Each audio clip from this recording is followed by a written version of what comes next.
Fala pessoal, tudo bom com vocês? Aqui é o Pastor Christopher novamente para a leitura da Palavra de Deus.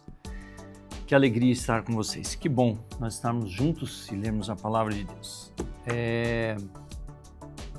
Não há nada melhor do que a água da vida, que é Cristo, aquilo que Deus fez por nós, é transmitida através da água, que é a Palavra de Deus.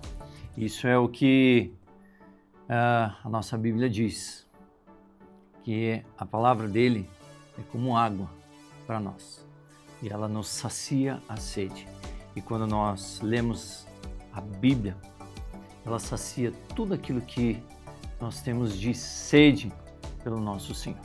Por isso eu incentivo tanto essa leitura, para que possamos cada vez mais fortalecer esse tipo de leitura da palavra de Deus para nós, ok? Então, bora comigo para a leitura de hoje de 79.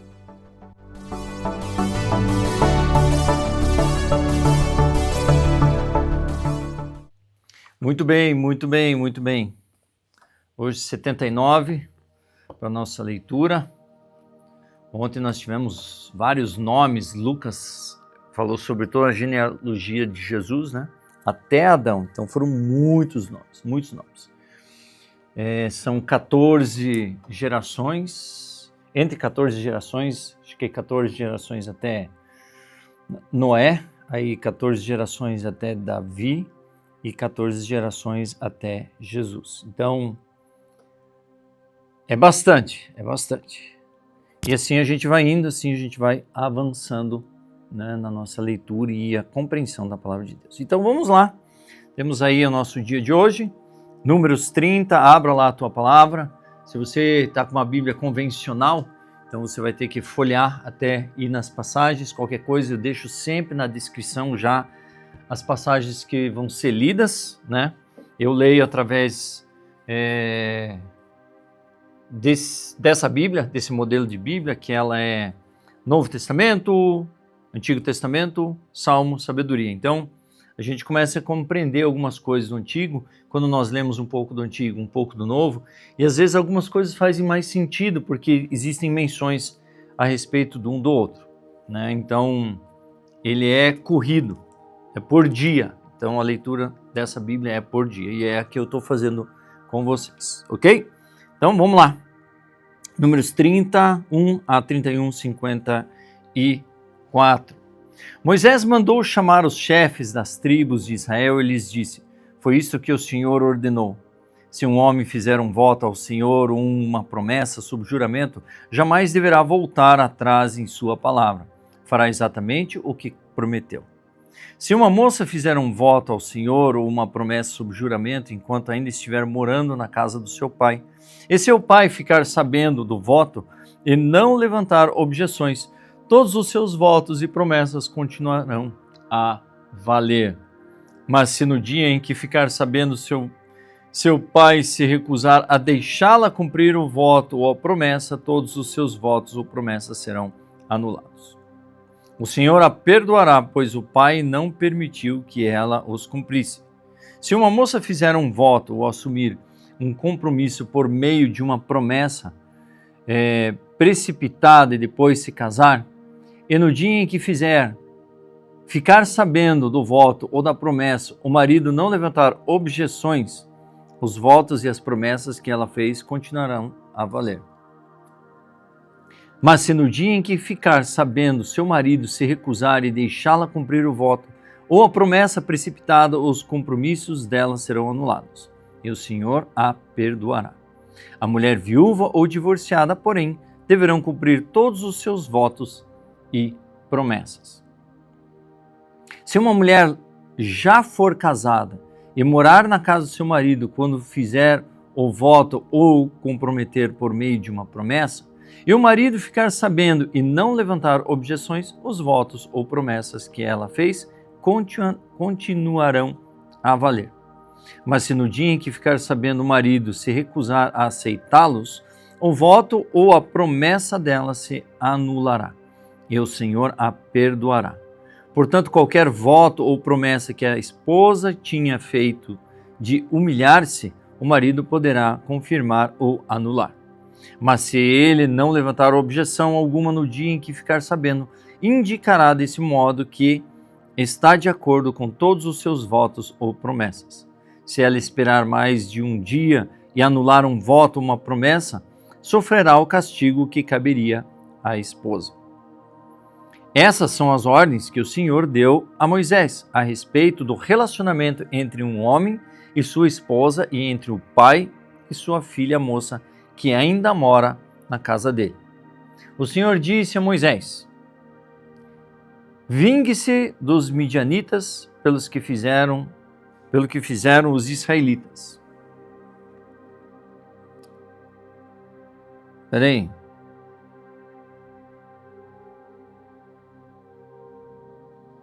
O Senhor disse a Moisés: vingue-se dos midianitas pelo que fizeram aos israelitas. Depois disso, você morrerá e será reunido aos seus antepassados. Então Moisés disse ao povo: escolham e armem alguns homens para lutarem na vingança do Senhor contra Midian. De cada tribo de Israel envie 1000 homens para a batalha. Assim escolheram 1000 homens de cada tribo de Israel, no total de 12.000 homens armados para guerrear. Moisés enviou 1000 homens de cada tribo, sob o comando de Finéias, filho do sacerdote Eleazar. Finéias levou consigo os objetos sagrados e as trombetas para dar a ordem de ataque. Atacaram Midian, como o Senhor havia ordenado a Moisés, e mataram todos os homens. Os 5 reis midianitas morreram na batalha: Evi, Requem, Zur, Ur e Reba. Também mataram a espada Balaão, filho de Beor. Os israelitas capturaram as mulheres e as crianças midianitas a tomaram como despojo, o gado, os rebanhos e toda a riqueza deles. Queimaram todas as cidades e capturaram todas as cidades e acampamentos onde os midianitas moravam, depois de juntarem todos os despojos, tanto os prisioneiros como os animais. Trouxeram tudo a Moisés, ao sacerdote Eleazar e a toda a comunidade de Israel, que estavam acampadas nas campinas de Moabe, junto ao rio Jordão, do lado oposto de Jericó. Moisés, o sacerdote Eleazar e todos os líderes da comunidade saíram ao encontro deles, foram fora do acampamento. Moisés, porém, se enfureceu com os generais e os capitães que voltaram da batalha. Por que deixaram viver todas as mulheres? Perguntou ele. Foram justamente elas que seguiram os conselhos de Balaão e fizeram os israelitas se rebelarem contra o Senhor no incidente de Peor. Foi por causa delas que uma praga feriu o povo do Senhor. Agora matem todos os meninos e todas as mulheres que tiveram relações sexuais com alguns homens. Deixem viver somente as meninas virgens, tragam-nas para viver entre vocês. E todos que tiverem matado alguém ou tocado em algum cadáver ficarão fora do acampamento por 7 dias. Purifiquem a si mesmos e as prisioneiras no 3º e no 7º dia. Purifiquem também todas as roupas e todos os objetos de couro, pelo de cabra ou madeira. Então o sacerdote Eleazar disse aos homens que participaram da batalha: o Senhor deu a Moisés as seguintes prescrições legais. Tudo que for feito de ouro, prata e bronze, ferro, estanho e chumbo, ou seja, tudo que resiste ao fogo será passado pelo fogo para se tornar cerimonialmente puro. Em seguida, esses objetos de metais serão purificados com água da purificação. Mas tudo que não resistir ao fogo será purificado somente com água. No 7º dia, lavem as roupas e vocês estarão purificados. Então poderão voltar ao acampamento. O Senhor também disse a Moisés: você, o sacerdote Eleazar e os chefes das famílias de cada tribo farão uma lista de todos os despojos tomados na batalha, tanto das pessoas como dos animais. Dividirão o despojo em 2 partes e entregarão metade para os homens que lutaram na batalha e metade para o restante do povo. Da metade que pertence ao exército, entregue primeiro um tributo que cabe ao Senhor, um de cada 500, tanto das pessoas como do gado, dos jumentos e das ovelhas. Entregue nas porções tiradas da parte do exército ao sacerdote Eleazar, como oferta ao Senhor.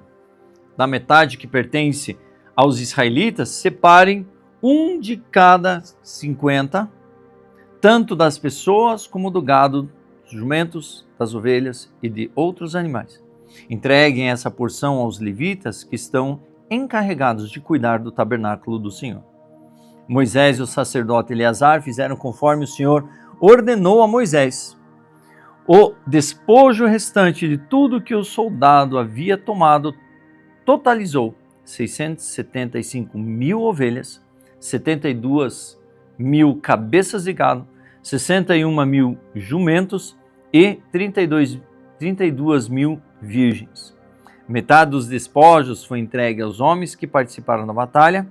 Essa parte totalizou 337.500 ovelhas, das quais 675 eram o tributo ao Senhor, 36.000 cabeças de gado, das quais 72 eram o tributo ao Senhor, e 30.500 jumentos, das quais 61 eram o tributo ao Senhor, e 16.000 virgens, das quais 32 eram o tributo ao Senhor. Moisés entregou ao sacerdote Eleazar o tributo que cabia ao Senhor como oferta movida, conforme o Senhor havia ordenado. Metade do despojo pertencia aos israelitas e Moisés a separou. Da metade que pertencia aos homens que lutaram, a parte dos israelitas totalizou 337.500 ovelhas, 36.000 cabeças de gado, 30.500 jumentos e 16.000 virgens. Da metade entregue ao povo, Moisés separou um de cada 50, tanto das pessoas como os animais, e entregou aos levitas encarregados de cuidar do tabernáculo do Senhor. Tudo foi feito conforme o Senhor havia ordenado a Moisés. Então os generais e os capitães foram a Moisés e disseram: Nós, seus servos, contamos todos os homens que saíram para a batalha sob o nosso comando. Nenhum de nós está faltando. Por isso, da nossa parte do despojo, apresentamos os objetos de ouro como oferta ao Senhor: braceletes, pulseiras, anéis, brincos, colares. A oferta fará expiação por nós diante do Senhor. Moisés e o sacerdote Eleazar receberam deles as joias e os objetos artesanais de ouro. Ao todo, o ouro que os generais e os capitães apresentaram como oferta ao Senhor pesam por volta de 200 quilos.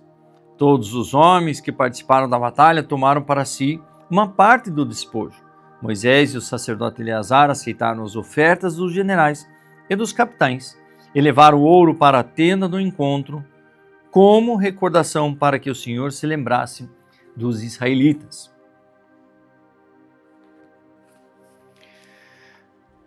Lucas 4, de 1 a 30.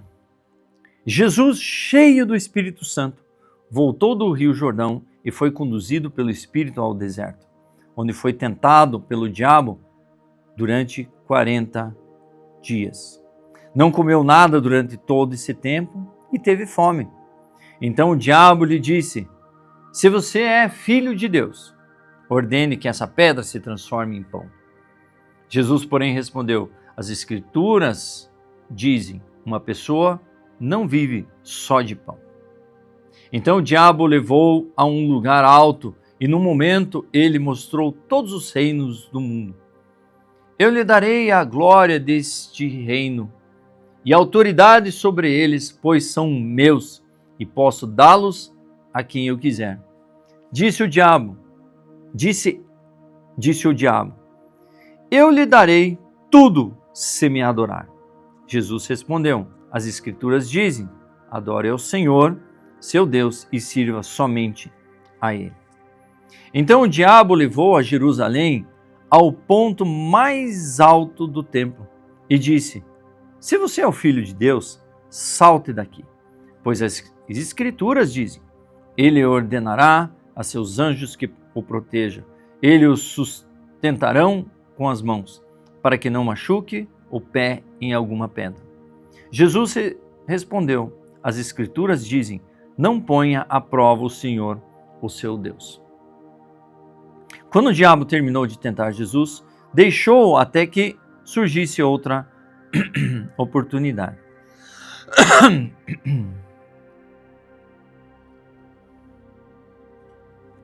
Então Jesus, cheio do poder do Espírito, voltou para a Galileia. Relatos a seu respeito se espalharam rapidamente por toda a região. Ele ensinava nas sinagogas e todos o elogiavam. Quando Jesus chegou a Nazaré, cidade de sua infância, foi à sinagoga no sábado, como de costume, se levantou para ler as Escrituras. Entregaram-lhe o livro do profeta Isaías e ele o abriu e encontrou o lugar onde estava escrito: o Espírito do Senhor está sobre mim, pois ele me ungiu para trazer as boas novas aos pobres. Ele me enviou para anunciar que os cativos serão soltos, os cegos verão, os oprimidos serão libertos, e que é chegado o tempo do favor do Senhor. Jesus fechou o livro, devolveu-o ao assistente e sentou. Todos na sinagoga olharam atentamente. Então ele começou a dizer: hoje se cumpriram as Escrituras que vocês acabaram de ouvir. Todos falaram bem dele e estavam admirados com as palavras da graça que saíram dos seus lábios. Contudo, perguntavam: não é esse o filho de José? Então ele disse: sem dúvida, vocês citarão para mim o ditado: médico, cure a si mesmo. Ou seja, faça aqui em sua cidade o mesmo que fez em Cafarnaum. Eu, porém, lhes digo a verdade: nenhum profeta é aceito em sua própria cidade. Por certo, havia muitas viúvas necessitadas em Israel no tempo de Elias, quando o céu se fechou por 3 anos e meio e uma fome terrível devastou a terra. E, no entanto, Elias não foi enviado a nenhuma delas, mas sim a uma estrangeira, uma viúva de Serepta, na região de Sidom. E haviam muitos leprosos em Israel no tempo do profeta Eliseu, mas o único que ele curou foi Naamã, o sírio. Quando viram isso, aqueles que estavam na sinagoga ficaram furiosos, levantaram-se, expulsaram Jesus da cidade e arrastaram até a beira do monte sobre o qual a cidade tinha sido construída. Pretendiam empurrá-lo precipício abaixo, mas ele passou por entre a multidão e seguiu o seu caminho. Salmo 63, 11. Ó Deus, Tu és o meu Deus e Te busco de todo o coração. Minha alma tem sede de Ti, todo o meu corpo anseia por Ti, nessa terra seca, exausta e sem água. Eu Te vi em Teu santuário e contemplei Teu poder e a Tua glória. Teu amor é melhor que a própria vida, com os meus lábios Te louvarei. Sim, Te louvarei enquanto viver. A Ti em oração levantarei as mãos. Tu me satisfazes mais que um rico banquete. Com cânticos de alegria Te louvarei. Quando me deito, fico acordado pensando em Ti, meditando a Teu respeito a toda noite. Pois Tu és meu auxílio, à sombra de Tuas asas, canto de alegria. Minha alma se apega a Ti, Tua forte mão direita me sustenta. Aqueles, porém, que tramam me destruir, descerão às profundezas da terra, morrerão pela espada e servirão de comida para os chacais. O rei, contudo, se alegrará em Deus. Todos que juraram falar a verdade o louvarão, mas os mentirosos serão calados. Provérbios 11, 20 e 21. Os perversos de coração são detestáveis para o Senhor, mas ele se alegra com os que andam em integridade. O perverso certamente será castigado, mas os justos serão poupados. Glória a Deus. Terminamos a nossa leitura de dia 79. Que bom que você está aqui conosco. Eu sou o pastor Christian. Quero que você assine o canal, ative o sininho Compartilhe isso com os amigos, não deixe de chamar os amigos para participar dessa leitura, incentive-os porque é importante. Nós estamos passando por um período em que muitos estão falando que a Bíblia não é suficiente. Sim, ela é tudo que nós temos para a nossa caminhada cristã. Então eu quero incentivar você, leia a Bíblia. Bora junto comigo, que eu espero você no dia de amanhã.